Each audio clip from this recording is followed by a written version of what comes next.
Hello and welcome back to True Crime Guys podcast. I'm your host, Michael, and Andy's back with me again today. I feel like I've been here all day. It has been a long one, well, the sun's not here anymore. You don't let the windows in, Michael. You close the windows. I can't even tell anymore. We close everything in the studio. It's like a goddamn casino. I just keep losing money. Listen, I figured out I have to block off everything in the studio. I don't even want to look outside because, I spend all day in here. The whole day gets burnt out. I don't even want to see time and sunshine passing me by. I don't want to know. I just want to come out and be like, it's still daylight. Great. I don't want to know how much the world has passed me by while I've worked my fingers to the bone and my eyes to the core. Just come out all squinty. It's like, the birds. Exactly. But I must be honest, editing last week's episode was actually pretty fun because I thoroughly enjoyed last week's episode. I mean, I'm obviously biased, but I think it's one of our best episodes ever of True Crime Guys. If you guys have not listened to the Murderous Mannings episode, Andy and I had a blast recording that episode. Did we not? It felt like 5 minutes and it was like an hour and we're like, holy shit, that was a fun episode. It was because it was literally every step of their plan was just like, really? Oh, yep, okay, really? You step over the shit. That's true. And we could let the jokes fly because it's an older case, 1800s. I think everyone is healed by now. And fucking Pierce. Yeah, fucking Pierce, Fucking man. Pierce. If he shows up again, I swear to God. I actually had to go back, just one more side judge. I actually had to go back and show Megan that documentary clip because we were like, we're not exaggerating. Like, even in the clip, Pierce is standing there like Zoidberg in the background, just like, yay, I got invited. Exactly. If you guys don't know what we're talking about, please go check out last week's episode, The Murderous Mannings. You will not regret it. Also, last week on Sandu, we covered Natalie. Oh my God. Natalie Wood. Natalie Wood. Actress Natalie Wood. How? I didn't think you would. Forget that. I got a lot of names up here, man, and you know I would. But we covered that on Sandu last week, and this week we had a little Sandu mishap, Andy, didn't we? Listen, we Andy called it a mishap. Andy did all his research, except for the most important fucking research was, have we covered it already, Andy? Ask Michael if we've done this before. Please, just ask me. My memory's not great, but I'll remember if we did the damn case. I felt so proud of myself. I was like, I'm going to surprise Michael with this banger of a case. It's going to be fire. He's going to love this. You're right. It is a great case. I went back on the catalog. I was like, nope, doesn't look like he's covered this at all. Type in the name, type in the place, type in the nope. Sounds good. Yep. I bet he's going to fucking love this. And then 3 hours, 4 hours later, he's like, bad news. Like, you love it too much? You want to make a series out of it? Not even close, bro. I'm like, yes, it is a great case. Amazing case, even. So amazing. I can't believe we haven't done it. Wait, we already have. Yeah, so that's on me. Episode number 70. I did not double check with my my predecessor there. Right. Make sure it wasn't in the back catalog. So if you're missing a Sandu episode this week, just go back and listen to number 70. That's what we were going to do. Yeah. It's called Gone in a Crash. It's about a young boy who disappeared in a head-on semi-collision. It is a very weird story. Yeah, it is. Like I said, it was mind-blowing. I felt so proud of it. I was like, oh, Michael's going to be so thankful for this. He's got a great case, great clips, great sound bites. Oh, we already got those? Okay, cool. Yeah, I'll find something else. Maybe we'll record one just for YouTube, right? Yeah, just for video. Maybe just for video. We can throw it on YouTube, get some shorts out of it or something like that. Speaking of, make sure you guys find us on YouTube, True Crime Guys. Make sure it's the official True Crime Guys channel. And please smash that subscribe button, as everyone likes to say. Speaking of YouTube, I used a YouTube video as my main source this week. And I am not ashamed to say it because it is, without a doubt, the best source out there on the internets for this case. All of them. All of the internets. Yes. I don't care what internets you're on. Light, dark, medium. This video from Explore With Us is the best video on Brian Cohee. I will agree. I'm nobody, but that's what I think. The only thing I had, I asked you the whole time, I was like, I just cannot tell if this is a real narrator or an AI voice. 'Cause it sounds so much like one of those old trailer voice guys, like one of those this spring coming, It does, and I think that's what he's trying to do. I think it's a professional voice actor. I think it is. I'm like, it sounds so good. I mean, this channel is absolutely killing it. I'm like, it's so good that I had to actually question, is this a robot doing it? It's so good of a voice. I'm like, yeah, I think it's a guy though, but still, it's so good. It is a good voice, and also, double-edged sword, it's also the thing I hate about the videos. Sometimes I just wish they would just play the interview. Yeah. It's like they interject to say very obvious things to me, okay? Like, I'm not saying this is obvious to everyone. As a person who studies true crime and as an enthusiast or whatever you want to call me, it seems a bit much. But that's okay. Yeah. Because you would rather them be more thorough, especially in this case, especially in my case, where you're going to do a podcast about it. Yeah. And I feel like they broke down the case in the best way. The freaking documentary, I'm going to call it a documentary. It's basically a documentary. It basically is. It's an hour and 42 minutes. But this Explore With Us video, this Explore With Us channel, they're just changing the game as far as like true crime on YouTube. And all they're doing really is, well, for one, they're probably greasing palms of like police stations all over the freaking country, and evidence rooms or whatnot to get the videos, even though it's like, freedom, what is it? Right to Know Act. Freedom of Information. Freedom of Information Act. That's basically what they're doing. And they're just getting these body cam footage, dash cam footage, videos, and all this stuff, and they put it all together, and then they and a lot of their videos have interrogations, and they'll show almost the entire interrogation. Yeah. It's not like they've gotten like illegal footage. It's just like this was never shown to the public. It's just they applied for everything you can get. Yeah. And this was not like sealed footage It's the speed at which they get this stuff out that blows me away. It's like, holy shit, y'all got stuff freaking A&E doesn't even have. Like, damn, Oxygen ain't got this shit. The local news didn't have this. They could have gone down they could have walked to the police station and directly asked for this footage. And like the local news just didn't have this. Like you guys really put in the work to get all the information that you could have. That channel's like a legit company now. That's what I'm saying. You guys really they put in the work. We're hyping this company up a lot. Too much. We don't get public. Too freaking much. We're not getting paid for that. Yeah. Anyways, Explore With Us. Check out the video. The title is "Parents Find Head and Hands in Son's Room," something like that. You can't miss it. It's got like over a freaking million views in less than a week. Yeah, it's very on the nose title. Yeah. But if you guys have no idea what we're talking about, in February of 2021, teenager Brian Cohee he was 19 years old, attacked, murdered, and dismembered 69-year-old Warren Barnes, who was a homeless man who was sleeping under a bridge in Grand Junction, Colorado. And boy, is it a crazy story. Because we know exactly what happened. This is one of those rare ones, Andy, right? Yeah, there's not a single detail missing. No, there's not. Not a single one. Nothing is left up to the imagination. I'm so glad you have a great memory, Andy. It's really going to come in handy in retelling these events. Yeah. Thank you. Thank you for making me watch a documentary. It might not come in handy so much when you're trying to sleep tonight, but in these events. And my girlfriend's out of town this week, so I'm just going to go home and just dwell on this. Just going to be alone, just lying in bed. I'm just like an old detective. I'm just going to start smoking cigarettes again, drinking scotch. Talking to the dogs. You'll make it through, Andy. Indy's gonna be sitting there like, I thought we were done with this, man. I thought we were past this. I thought you were happy now. All right, Andy. Well, let's get this over with, man. Let's roll the intro. Oh, thank God. And how did you get here? I murdered someone. Okay. Because, Murray going to jail for the 15 years, probably. I have no idea. Because we're at the beginning. It's murder. I'm going to jail for 20, probably. I stripped his clothes. I cut open his belly to see his guts. They're really pink. Sorry, that was morbid. Then I cut off his head. I gave him a Glasgow smile. What's that?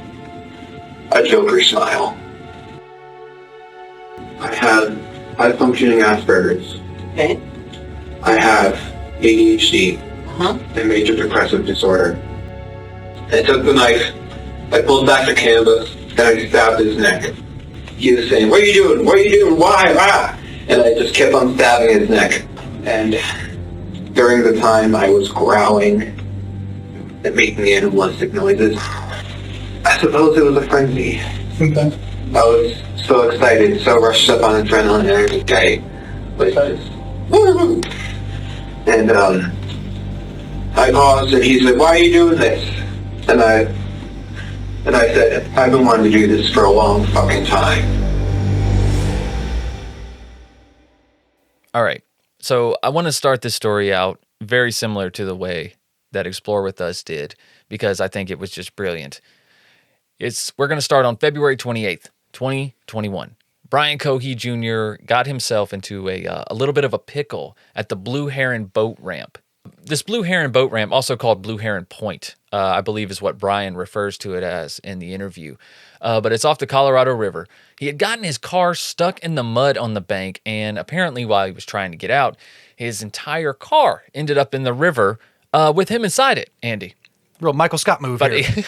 Turn left now. Turn right. Turn right now. Exactly. So he swims to shore. Luckily, he had his windows down, I guess. Yeah. Well, the whole car isn't submerged. No, you see it the never car. gets down past the windows. Yeah, the windows are above the water, so he's able to get out and kind of like, wade through the water, but it's Right. it's up to his chest almost. So he's like freaking out. He calls 911 because he's concerned. This is February. He's concerned that he's going to get hypothermia, and he also calls his parents. And when they ask him, well, what the hell were you doing out there, right? He's like, well, I was just parked there to relax and think. He just said that he got overwhelmed, which he sometimes did, and he would go for a drive and just find a quiet spot and sit and think. Mm-hmm. Okay. Which fine. he was known to do, or he was known to just go out and drive and like leave for a few hours, saying you need to like cool off or blow off some steam. So this was normal for him. Exactly. So when police arrived, Brian's parents were already on the scene, and Brian tells them the same story while he's warming up in his parents' car. He's like apparently in there pantsless. Yeah, they figured that out. The police officer's like, well, let's hear it from him. Could you step out of the car? And his dad's like, oh, well, he doesn't have any pants. Yeah, any pants on? He's like, oh, okay, well. No, yeah, just stay in there. You stay in that car. You stay in there. That's one of the things that's so annoying about this case. Me and Andy talked about it before the show, is how these officers are so cordial and friendly. And I know they're trained to. It's just frustrating. It's like, he doesn't deserve that type of courtesy. At this point, I'd it is drag totally his ass fine. out. At this point, yes. It's true. I am speaking in hindsight on it. Yes, we do get to the point where the cops continuously treat him so cordially. Yeah. But at this point, they're everyone's kind of laughing at him because they just see the car floating there, and they're thinking like, "Are you Michael Scott? Like this doesn't happen to people. How did you you were parked here and you tried to move and you slid in like."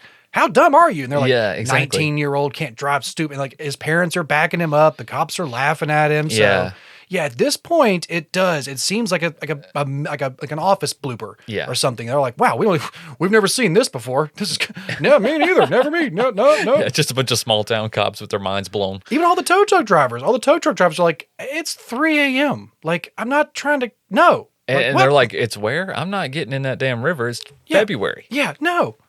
So Brian's parents take him home to change clothes and leave him there. And then they head back to the dock to kind of sort out all this because they actually did find a tow truck driver willing to do that. I can't imagine what that price was. Oh, my God. He could have made anything. He could have made any price. And that's what I would be thinking. I'd be like, I don't know, like $1,000? Yeah. I don't know. $2,000. Where'd you get this number from? That website's it's really outdated. Our new rates are... I'll tell you when I get there. Yeah, exactly. I'll see how long it takes. Exactly. So Brian's parents, they go back to the boat ramp, and everything, just looks like one big stupid fuck up until one of the cops notices some substances on the bumper of Brian's car, which looks like blood, Andy. I'm going to go ahead and say it looks red liquid? It's some red liquid kind of dripping down the bumper? Yeah. Yeah, in a bloody fashion. Like a blood drip? Yeah, kind of stain the bumper, if you will. Yeah. Now, when he confronts the parents, they're actually, the police officer who spots it, when he confronts the parents, they're actually on the phone with Brian at the time. And they're relaying to the officers all the questions that he's asking them to Brian. And he's just denying everything. He's just playing stupid. He's like, what? Blood? Well, they're like, did your son injure himself getting out of the car? Maybe he cut himself and he didn't notice. Like, yeah, make sure he's not hurt. And Brian's like, hurt? No, what? I'm fine. What are you talking about? Why would I be hurt? It was like blood on the bumper. Blood? What? That just doesn't make any sense. What? Why would? How could? Nah. Yeah. So it's dark out. It's cold. It's Colorado, whatever. So police decided that we'll just pick this up in the morning, right? Mm-hmm. Let's investigate a little bit more when we can see. So for now, let's back up 24 hours, okay? We're throwing them a whole 24 hours later. Yeah. I mean, earlier. I'm sorry. 24 hours earlier. On the night of February 27th, 2021, Warren Barnes, a homeless man living outside of downtown Grand Junction, Colorado, was sleeping under a bridge. Now, despite being homeless, Barnes was actually pretty popular among the downtown community for his charm and his love of reading, and really his consistency. I mean, the man was a creature of habit. Yeah, he worked like clockwork. Yeah, this did not work for Brian Cohee. But meanwhile, speak of the devil, Brian Cohee was 19 years old, and he had been plotting to murder someone for about the past 6 months. Depending on when you ask him in the interrogation. Exactly. Obviously that there were different times, but he was looking for a homeless person, he said, or a prostitute, obviously believing that there would be few people who would miss them. And Brian was prowling the back roads when he spotted 69-year-old Warren Barnes sleeping under that bridge. He approached Barnes with a kitchen knife, a mask, and 3 layers of gloves. And the mask is Michael Myers' mask. Yeah. And he's wearing the jumpsuit as well, the blue jumpsuit. So full on Michael Myers costume. With a big butcher knife. With like a butcher knife. Yeah. Exactly. And he's wearing 3 layers of gloves because, if you ask him, he did his homework, Andy. Oh, yeah. Obviously, those rubber gloves could betray you. They could rip during struggles. You know what I'm saying? Fibers from your clothes. And if somebody might get a partial print. Yeah. So 3 layers. Now, Cohee had seen Barnes laying under a canvas tent, and I think he actually drove by him at first and turned around. But when he came back, he basically walked up to Barnes' tent, knocked it off of him completely, and started stabbing him in the neck. Now, Barnes didn't die after the first stab and would actually wake up and start screaming in pain, asking, pleading, "What are you doing? What's going on? Why are you doing this?" Yeah, why? And Brian then got on top of Barnes and just continuously stabbed him, almost cutting his head off. And I think at one point during this moment, he actually responds, and he said, Brian, when he asked him why, he says, "Because I've been wanting to fucking do this for a long time," or something like that. He does respond to him, and he even tells him in the interrogation. Yeah, because that's why I made the joke about depending on when you ask him in the interrogation. Because like at the first part of the interrogation, when he's kind of first explaining it, he says I just made a bunch of animal sounds. I was just growling and and I just said stinky, stinky, die, stinky. But then later on, he stops. He's like, well, after the first few stabs, I stopped, and he asked me why, and I told him because I've been wanting to do this for a long fucking time. Yeah. And then he proceeds to keep stabbing him. So it's like right. he does change it up to where it's like, oh, I was just in this pure animalistic state of I didn't really know what was happening. And then as the more comfortable he gets in this retelling, he's like, he did ask me why, and I told him why. Yeah. So after he's stabbing him and nearly decapitating him, he wasn't done still. And obviously at this point, Barnes is long gone. He did say as well that he heard his final breath and he knew when Barnes had passed. But he would even further mutilate the body, slicing open Barnes' stomach to, quote, see his guts. Just wanted to see his guts. Yeah. I mean, that's all I can gather. This is a hard episode to talk. We are far beyond a warning, apparently, but warning, it doesn't get any better from here. No, the way he just gives this information, he's like, yeah, I always wanted to know what it was like to cut someone open and almost like to just reach inside him. Exactly. But he also admitted to police interrogation that he cut off Barnes's hands and placed them in a plastic bag and stabbed Barnes' eyes. He then cut apart Barnes's right arm at the joints and partially dismembered the left arm, and then cut a Joker-like smile in Barnes's face before finally decapitating him completely and placing the head in a box, leaving the rest of Barnes's body at the scene. Now, so he goes home. He immediately throws his jumpsuit in the wash. He stored the dismembered head and hands in trash bags, double bagged in his closet. And then he would go to bed, right? Just lay down and go to sleep, Andy, right? Yeah. How hard could it be? Well, let's not forget he also worked up a bit of a sweat there because he also kind of left out that he did cut off the arms, but then he proceeded to just kind of throw them somewhere. That's true. I forgot that. Because he talks about how he's like, it was surprisingly easy to kill him. I didn't even work up a sweat, but then after cutting up the body and throwing the arms, I was kind of winded. Yeah, the officer stopped and they're like, "What do you mean you threw the arms?" And he's like, "Yeah, he just kind of threw them around the same area." Yeah, he's like, after I cut it, I just threw that one over there, and then threw that one over there. Yeah, and like, it was such weird. Why? He's like, oh. Yeah. So he's laying in his bed now, and he's thinking about everything, and suddenly he becomes worried because there was a potential hole in his gloves. He may have been betrayed, Andy. Oh, no. All three of them? All three of them. So Cohee put on a different outfit and drove back to the site of the murder, where he would place the body in his trunk, or at least the main part of it. Yeah, the torso and the legs. The torso and the legs. Then he drove to the Blue Heron River. And this is where he dumps Barnes' body into the water right before his car apparently goes in. Yeah. Dude, I think he's trying to ditch the whole car. I think he was.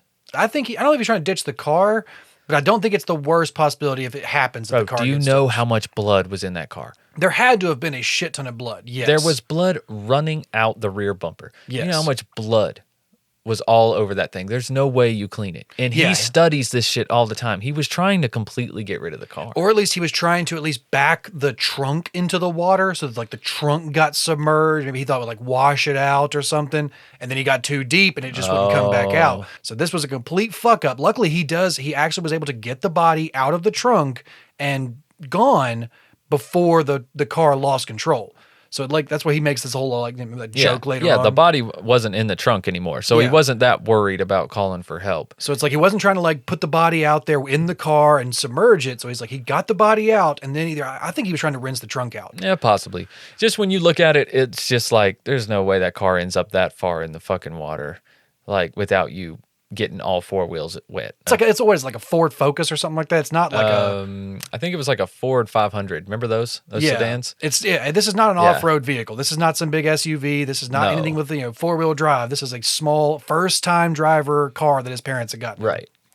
Okay, so we're back up to the time where he'd gotten stuck in the river, and you guys know what happened with the police showing up, blah, blah, blah. They took him home, get some pants, blah, blah, blah. Okay, so fast forward. Brian's parents are beginning to get very suspicious about this whole car in the river incident, and the car is at their house. Yeah, they get it towed home. Yes, the car goes home, and his dad is at home cleaning it out, okay? And he finds a wallet in the car, and it belongs, obviously, to Warren Barnes. So he calls some numbers that are in the wallet, and he eventually finds people who know him, and he's like, hey, I found this wallet, and they're like, where'd you find it? And he tells them. And everything. So now that whole search is in full effect because once they find out that his wallet was found down at the dock, they're like immediately suspicious. They're like, first off, he would never go down there. He has no reason to go down there.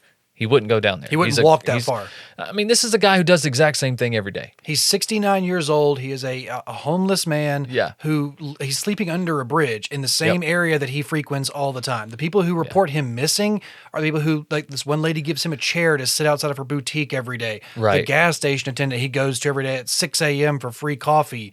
Those are the people who report him missing. It's not like, his employer or something like that.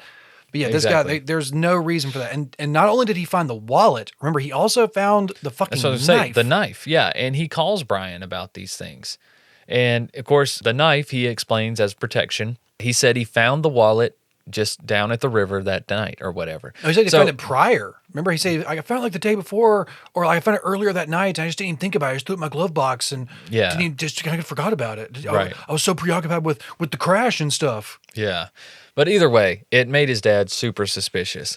And on March 1st, 2021, this is 2 days now after Brian killed Barnes, his mother, Terry, decided to go and investigate in Brian's room. And she knew he was away. He was out visiting friends or whatever. And she just was like, I'm just going to go see what's going on, see what I can find, see if anything, can explain what the hell happened last night. But his mother, Terry, was investigating in his room and ended up calling 911 after discovering the head and hands of Barnes in her son's closet. Apparently, she said she picked it up, She saw what she said looked like an ear. First she said, I felt it. She's like, I was feeling it in my hands, and like just rubbing my hands. She's like, through the bag. She's like, and I, for the life of me, could not pick an object. She's like, what could this possibly be? Yeah. And then she looks in and, like Andy said, sees the ear. But she just puts it right back into the sink and covers it with a towel. Like, it's just so she's like, no. Nope. No. Now, during her conversation with the dispatcher, his mom said that, this is a quote about Brian. She says, he has had a little bit of a fascination with the morbid. We thought he was channeling it into becoming a crime scene investigator, but apparently not so much. Yeah, guess not. Maybe. Guess he's going the real Dexter route. That's what I'm saying. Like, with all this stuff and then the blood on the car, I think the parents feared the worst, man. That's why they kept investigating. The reaction that his parents have at the time is so much of it's like a revelation. It's not so much of like a reaction. It's like everything we were trying not to believe was true. Like, absolutely. It's just this revelation of like, holy shit, we were wrong. It's like, it's like our inclinations came true, more like. But so this is how the whole scene went down, right? So she calls Brian and tells him that he needs to come home. So Brian's on his way home. Then she calls her husband, tells him he needs to come home right now. And when Brian comes home, to keep him in the driveway. Distract him with whatever the hell you got to, but keep him in the driveway. Meanwhile, she's inside and calling 911. Don't forget who else she had at the house first. Remember? Terry ran a daycare for children of her house. Out of her house. That's ruined. There were children and toddlers in that house when she found the head and hands. Yes. And she had to first call all of the parents and tell them it was like they had to come get their children. Then she was able to call the police and like call Brian and call her. So she had to do all this while knowing that she found a head in her son's room. And trying to maintain that like some level of sanity for these like the small children she's in charge of at this time, and like getting the parents to come and be like, take your children. I'm sorry. Like I bet those parents, when they picked up those kids, looked at her like they were literally looking at a ghost. Absolutely. Because things are falling apart outside. No, when the cops show up, Brian is standing in the driveway, right? Talking to his father. And the cop basically approaches him. He's like, hey, how's it going? Beautiful day, whatever. He's trying to make small talk. And then he's like, your parents say they found something in your room. And he just looks right at him and he's like, do you have any idea what that might be? And he says, a human head and hands. Like, just like that. Yeah, like, just human head and hands. Yeah, no big deal. And he's like, from who? And he's like, that guy that went missing. When? And he's like, February 27th. And he's like, well, what happened to him? He said, I murdered him. And he said, how? He said, it was a knife. I mean, just clear as day, man. He ain't even got no handcuffs on, and he's already telling the whole story. Like, he was so eager. That's the only thing I hate about doing cases like this. But it was just so fascinating. It caught my attention, and I ended up looking into it more than the case I was originally going to do. So I'm like, damn it, I need to do this case. Yeah, it's like I just... God, the fact that cop is not there, there's no guns drawn, there's like a cop, like two cop cars show up. Yeah. And like he immediately just gives everything. There's no, it's not. They don't read him his rights at first. They don't say you're under arrest. They don't say we're here about this. They just ask him like two questions, and he just starts. I mean, he's pretty calm about it, really. Yeah, like, but he's like, holy shit, this is actually working out like the textbook said it would. He's like this. He's like, this can't be real. It's like I have to take this with a grain of salt. Like, is this kid unstable? What? It was like a training video straight out the SOPs. Yeah, it was like the best case scenario. Yeah, this was the best case scenario. But yeah, that cop is just like so casual. Walk up like, hey, you know why we're here, For real. So they arrest him, they take him in, and there's a few little comments he makes in the car. He talks about how when they pass underneath the bridge where he killed him, he's like, yep, it was under this bridge that I did it. And then the officer that's driving the car, she just like completely ignores him, just doesn't give him any attention at all. He's just fishing for this attention that he knows he's about to get. Yeah, it has to be some more questions. And when he gets in the interrogation room, Guys, like I said, it's well worth the watch. Explore with us. You get to see the majority of the interrogation. Actually, I think there is another video if you guys just want to see the straight up interrogation, like unedited. I believe that's on YouTube as well. Yeah, probably. You just don't get quite as much of the background. And you don't get all the body cam footage of on the scenes. Exactly. Because that was like the cop walks in the house after answering all his questions. He's like, okay, let's go look and see what your mom found. Like the body cam from his chest walks into the kitchen, walks up to the sink, lifts the towel, open. Like, and it's very much, I'm not trying to be comical about it, but he just like opens the bag briefly and it kind of blurs out and he's just like, yep, that's a head. And just puts everything, like just puts it, close the bag, puts the towel back down, and turns right back out and walks out of the house. He takes his gloves right back off. He's just like, yep, that's a head. All right. Just starts walking right back out. He's like, all right, take it back, put him in the car, put him in the car. It's so matter of fact. I don't want to look at this. And this is the part where it's like I was referring to earlier, where it's kind of frustrating with how cordial they are with him being such a horrific person. But I understand it's their job, and their job is to arrest him. And if they do that easily, by all means, right? Nobody gets hurt. He doesn't attack any officers, whatever. All's well that ends well. But it's just frustrating how they're like, oh, could you come with me and get in the back of the car? It's like after seeing throw so his many ass in the car. Put some handcuffs on him. Put some fucking handcuffs. At this point, it's like you don't really know how dangerous he is.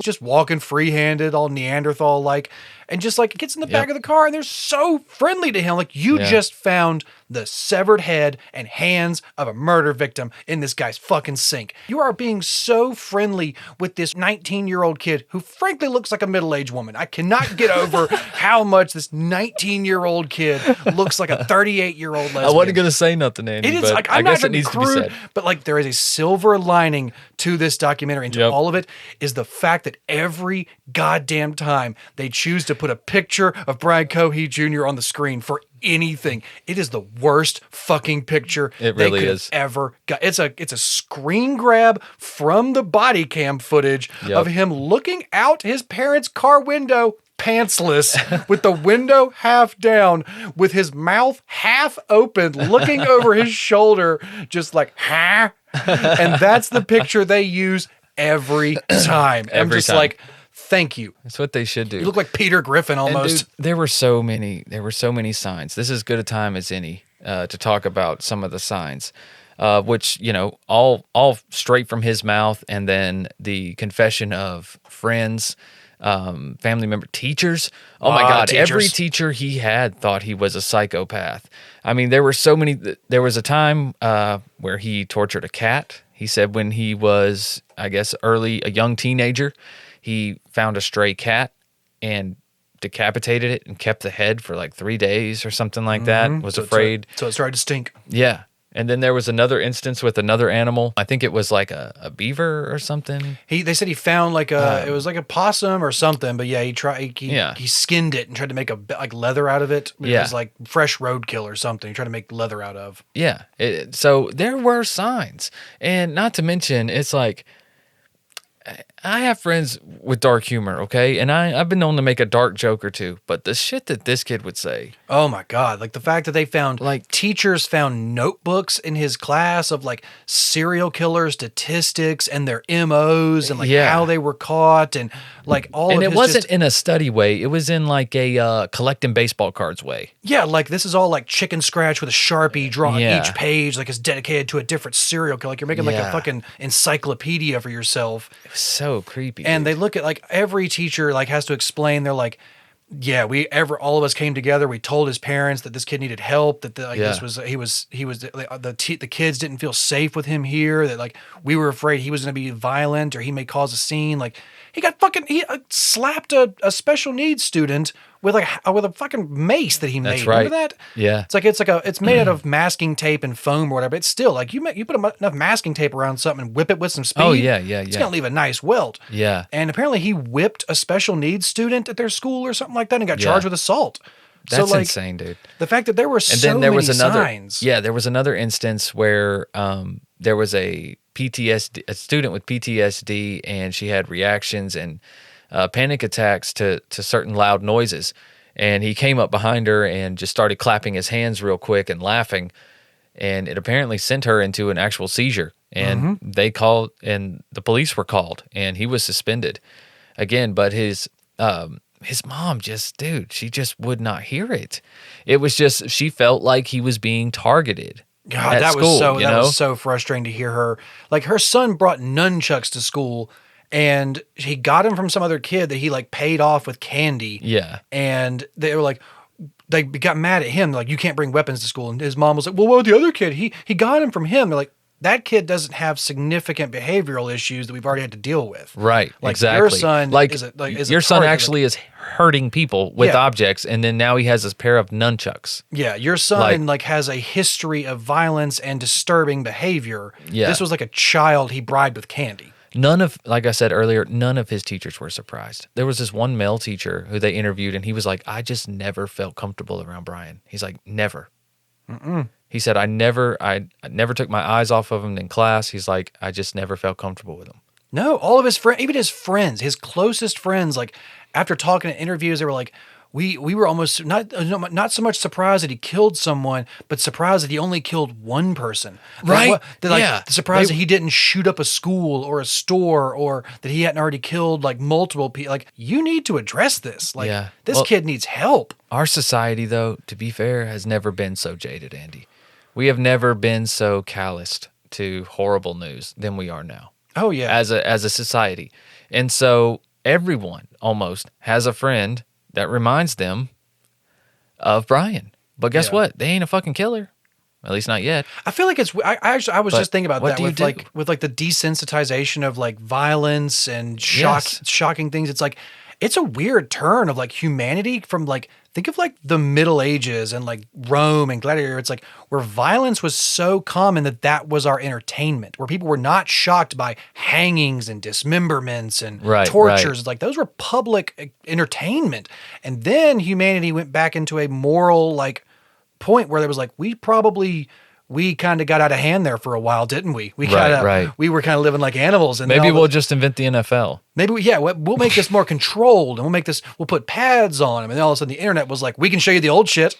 And they were like, yeah, you got the old shit? You got the old shit? I heard that old shit was nice. And, Brian chose to learn about awful things, and that's what he filled his brain with all the time, dude. Like, he basically studied this shit. You could tell that the kid aspired to be a serial killer. Like, it's so disheartening. In one quote in the interrogation, he said, police, they don't seem to care as much about high-risk individuals, homeless people, prostitutes, etc. So I was deliberately looking for someone who lived that type of life, end quote. But then he would go on to say why he found that information out. Well, you also forgot I mean, no offense. But no offense, you forgot the absolute snarkiness of this douchebag, where he's talking to the police like he's teaching them things. Yeah, obviously he was wrong in thinking that Barnes wouldn't go unnoticed. The Grand Junction Daily Sentinel reported that Barnes was known in the city for his outgoing personality and his love of reading. Some businesses, including Lenotti's, would put out a chair for him so he could sit and read. That was a bridal shower place, I believe. Barnes was so revered in Grand Junction, people referred to him as the reading man. They were so used to seeing him just sitting around in different areas reading. Yeah. I'm surprised there's not like a cool like statue of him. Like, there is a cool little memorial of him, but I'm just kind of like, this guy seems like you get like a bronze statue of like an old man just reading a book in like the park or something like that. That's one of those like, like those little like park statues on a bench. Yeah. Like, that's what this guy deserves. He got one. He got one. I know he has. Did he actually get a statue of him? Oh, a statue of him. Yeah, that's what I'm saying. Like, you need a statue of him just sitting there reading on his chair. He got him a memorial. He got a really pretty memorial. This guy deserves one of those like bronze, like just statues in the chair or something like that. His likeness. I think being good person is not enough to get a statue. I think you also have to be rich.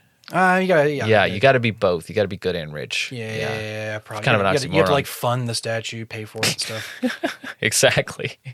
You got to like put it in your will and shit, but also leave a fund to pay for it. But as I referred to, in November of 2021, a memorial to Barnes was unveiled in downtown Grand Junction, an iron and wood installation crafted by artist Tim Navin, who himself was once homeless. The memorial features a chair sitting under a tree with books lying on the seat. So, I mean, it is pretty nice. It's pretty amazing. It's a beautiful memorial. It really is. Now, As things are being laid to rest and people are healing for Barnes, the trial of Brian is beginning in January of 2023. Now, almost a year, well, a little over a year later, where Cohee would plead not guilty by insanity. It's like, dude, you done ruined all of your defenses in the interrogation. That's one of the things in the documentary, every single thing he says, the documentary carefully points out, it's like, and this is where he ruins the chance at this defense, and this is where he ruins the chance at this defense. And like every single possible defense he has, they just pointed out, they're like, and you said this, that ruins that. And the prosecution, they argued that during the interrogations, Cohee had confessed to the murders. And state psychologists determined that he was not insane when the crime was committed. But defense attorneys said that Cohee's mental health disorders, such as major depressive disorder and autism, were triggered upon seeing Barnes, and that he was insane during the murder. Okay, just temporarily insane. It's that old case, Andy. Just for a few brief minutes, temporarily insane. Just temporarily. And the trial would last 12 days. I think mainly just because there is so much evidence. Oh my God. It's like, you want to make sure you get this kid, right? Like, you don't want to be like, we got enough. He's dead in the water with this. No, you want to make sure he's nailed. So the trial did last 12 days. And after a 2-day jury deliberation, they found Brian guilty of first-degree murder, tampering with a deceased human body, and tampering with evidence. Now, it was easy to get first-degree murder. I mean, because think about all the shit he revealed about planning. Like, he put on the gloves, he put on the mask, he took the knife, he turned around after he saw him. Like, the thought he had done this. That's another thing that is revealed. All those times that he went out to clear his head to go sit and park, he reveals that he's actually driving the streets at night looking for a person to target. Right. That's part of the things that comes out in the confessions too. And his parents caught him with that kill kit. Yes. Don't forget about the kill kit. Yeah. His parents you start getting real aggravated with this kid's parents. They literally found a pre-made kill kit with gloves, duct tape, like a knife, like a mask, like basically like a mallet. Yeah, like a hammer. It was like Ted Bundy's premature, pre-built kill kit. Yep. And his parents found it, knew what it was, and were like, you need to either throw this away or we're going to call the cops and you're going to get arrested for conspiracy. Yeah. And he threw it away. I'm like, you probably, hear me out, should have still made a phone call. Yeah. To somebody. To a therapist, somebody, man. But, man, it's the parental curse, man. It's hard to see bad things in your children. Oh, absolutely. It's dare I say, impossible. Sometimes, yeah. It's hard to hear that. To this extent. I'm not talking about they're messy or they get smart mouth or whatever. I'm talking about to think that your child is a murderer. Without concrete evidence. Oh my God, yeah. I would never believe it. Remember the Jeffrey Dahmer thing on Netflix when it's like mostly showing his dad being in the interview or being in the interrogations and stuff, and how his dad had to talk about this and stuff. Like, we listen to this kid's mom on the 911 call. Yeah. It's haunting. It's heartbreaking, man. She does not want to acknowledge that this is what she found, but it's what she found. She has to go out in the backyard to try and hide from her son. Yeah. Because she's so scared. It's heartbreaking to hear her after that. It really is.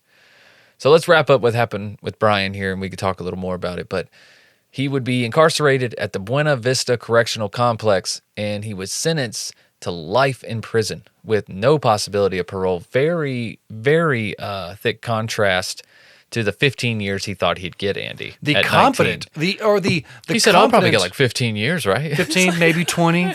Like, he's so confident when he's confessing. He's like, yeah, I'll just tell you everything because, I'll probably get, 15, maybe 20 years. I can't escape the long arm of the law, so no slipping anything past you guys. I only get 15, 20 years, I should be fine, right? Right? Not if you keep confessing every fucking thing. Dude, you are fucking digging so deep. So deep. You have fucking blisters on them hands, bro. And I mean, I don't know what to blame in this case, Andy. There's people pointing fingers all over the place. You go on Reddit, it's like a lot of people blame the parents. They really do. But honestly, an adult person is responsible for their own actions. And if he is sane enough to have a driver's license, he's attending college, he's working on his own. Nah, he's completely sane. His actions are his own. But still, there were warning signs at home. there were things at home, that kill kid at home, his morbid curiosity, the things he would even say to his parents, to where his parents are in the interviews later on talking like, Brian, that's not funny. You shouldn't say that. And he's like, well, it's funny to me. You don't get my humor. Yeah. And it's like, no, Brian, that's not funny. Like, but I mean, how many parents have heard that from their kids? There's people listening right now going, oh my God, my son tells me that all the time. Or my daughter says it all the time. Like, so. But when it's tough, becoming man. like even the teachers are reiterating to the parents that like he's saying really dark and morbid and death and brutal things in school. And we're like, it's making children not feel safe. Speaking of saying things, one thing I want to talk about before we end this, is when he was stabbing him, and you touched on it a little bit earlier, and he was muttering like stinky boy, or die stinky or something like that, right? Well, Stinky Boy is his Reddit screen name. Mm-hmm. It's been taken down, but there's people on Reddit who have screenshotted it before it was taken down. You can take a look at it. And I just wonder what that's about. I wonder like how that, did somebody somewhere when he was young, like did he have like this traumatic moment where somebody said he stunk and it like really embarrassed him?